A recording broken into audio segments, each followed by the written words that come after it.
విజయన్ ప్రసాద్ గారు.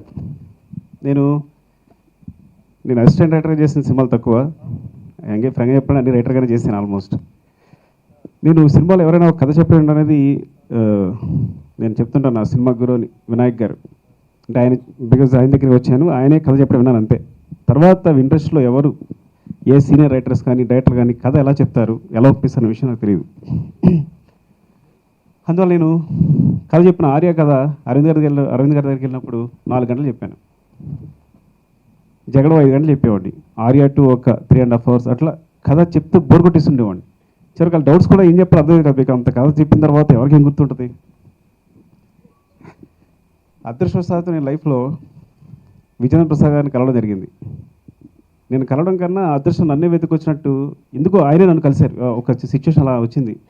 అంటే ఆయన ఎంత నిరాడంబరం అంటే, నేను వస్తాను సార్ అని బయలుదేరే లోపల ఆయన కారు మన ఆఫీస్ ముందు ఉంటుంది అనమాట. ఇంకా మనం ఎక్కడ వెళ్ళగలం, మనం వెళ్ళే ఛాన్స్ ఎవరైనా. అంటే ఈ వయసులో, ఆయన వయసు చెప్పకూడదు, చెప్తే మీరు షాక్ అవుతారు కానీ నేను చెప్పను. అందుకే మా అబ్బాయిని కూడా అంకుల్ అని పిలవమని చెప్పాను, తాతగారు వద్దని. కథ చెప్పారు. అది బజరంగి భాయిజాన్. ఎగ్జాక్ట్గా 21-22 minutes ఉంది. నేను రికార్డ్ చేస్తున్నాను సార్, నేను రికార్డ్ చేసుకోవచ్చా అని. నేను ఫస్ట్ టైం ఒక సీనియర్ రైటర్ దగ్గర నుంచి కథ వింటున్నాను కదా అని రికార్డ్ చేసుకున్నాను.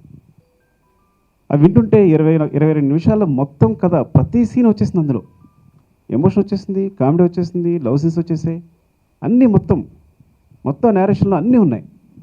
ఇంత అద్భుతంగా ఒక 22 నిమిషాల్లో కథని ఎలా ఒదిగించి చెప్పడం అనేది నాకు అర్థం కాలేదు.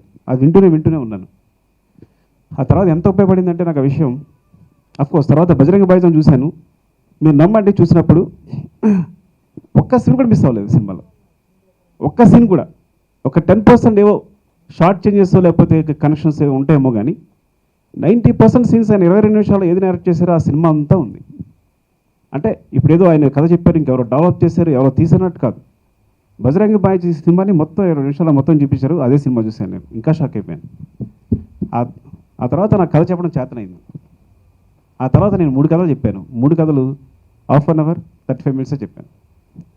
నా జాబ్ ఈజీ అయిపోయింది. ఇదివరకు ఎవరికైనా కథ చెప్పాలంటే పారిపోయేవాడిని. ఎందుకు పారిపోయానంటే, పొద్దున్న ఎక్సర్సైజ్ చేయాలి, బ్రీతింగ్ ఎక్సర్సైజ్ చేయాలి, బాగా కష్టపడాలి, ఆ రోజంతా హెల్తీగా ఉండాలన్నమాట. నేను మంచి బ్రీత్ అందాలన్నమాట. అంతే నా బ్రెయిన్ బాగా పనిచేస్తుంది. 3 గంటలు చెప్తాను. అప్పుడు అంత కష్టపడాల్సి వచ్చేది. ఇప్పుడు అక్కర్లా, ఆగిపోయి బాబుని కూర్చోబెట్టి చెప్పేస్తాను అరగంటలో కదా. అలాగే ఆవిడన్నారు, కొంతమంది నడిచే గ్రంథాలు ఏమంటారు, ఆయన నడిచే కథల సమూహం. ఆయన దగ్గర 100 కథలు ఉన్నాయన్నారు కదా, అది మీకు చెప్పినప్పటికేమో ఆ నెక్స్ట్ నిమిషంలో వైరస్లా పెరిగిపోతుంటాయి కథలు అవి. ఆ నెక్స్ట్ ప్రొడక్షన్ పెరిగిపోతుంటుంది అనమాట. ఆయన ఫ్లైట్ ఎక్కి దిగే లోపల కథ చెప్తుంటారు. అండ్ తర్వాత నేను 2-3 అంటే తర్వాత ఇంకా ఆయనతో అసోసియేట్ అవ్వడం మొదలుపెట్టిన తర్వాత ఆయన కథలు చెప్తుంటే అందులో సైన్స్ ఉంటుంది, science fiction, what ever, thrillers, love, romance, మీకు చరిత్ర, అంటే ఇంకా అన్ని రకాలుగా ఇప్పుడు ప్రస్తుత సొసైటీ, ఇన్ని కథల్ని ఆ వయసులో ఆయన అంత ప్యాషనేట్తో ఎలా చేస్తున్నారు, కంటిన్యూస్గా కథలు చెప్తూనే ఉంటారు. అలా వింటూ అని బయటకు వెళ్ళిపోతున్నాం. ఒకసారి ఒక రోజు తలుపేసేసి, సార్ ఒక్క నిమిషం సార్ అని కాలు మీద పడిపోయాను నేను. పూర్తిగా టచ్ చేసే కాల్ 2, బికాజ్ అంత నేను అడ్మైర్ అయిపోయాను. అంటే ఇంత నిజం చెప్పాలంటే నాకు నిజంగా తెలీదు ఆయన అంత వర్త్. అంటే ఆయన ఎప్పటి నుంచో చేస్తున్నప్పుడు కానీ కలిస్తేనే కానీ అంత నాకు అర్థం కాలేదు. అంటే ఇప్పుడు మీకు ఇంటర్స్టెల్లార్ లాంటి సైన్స్ ఫిక్షన్ చెప్పమని చెప్తారు. ఆయన ఫిజిక్స్ మీద నాలెడ్జ్ ఉంది, అన్ని విషయాల నాలెడ్జ్ ఉంది. ఎక్కువ బోర్ కొట్టిస్తున్నాం కానీ చెప్తాను అనమాట. అంటే నేను అంత చెప్పాలనిపిస్తుంది అనమాట. అట్లా ఇప్పటికీ అంతే చలాగ్గా బాంబేలో వచ్చేస్తుంటారు, తిరిగి వచ్చేస్తుంటారు, మధ్యలో సూట్ కేసు పట్టుకుని. అంటే ఆయన వయసు చెప్పట్లేదు, లోపల దాచి చెప్పాలని అనిపిస్తుంది కానీ చెప్పలేకపోతున్నాను నేను. అన్ని తీసుకుంటారు, సార్ సూట్ కేసు పట్టుకుందాం సార్ అంటే వద్దు సార్ వద్దండి అని ఆయనే పట్టుకుపోతుంటారు.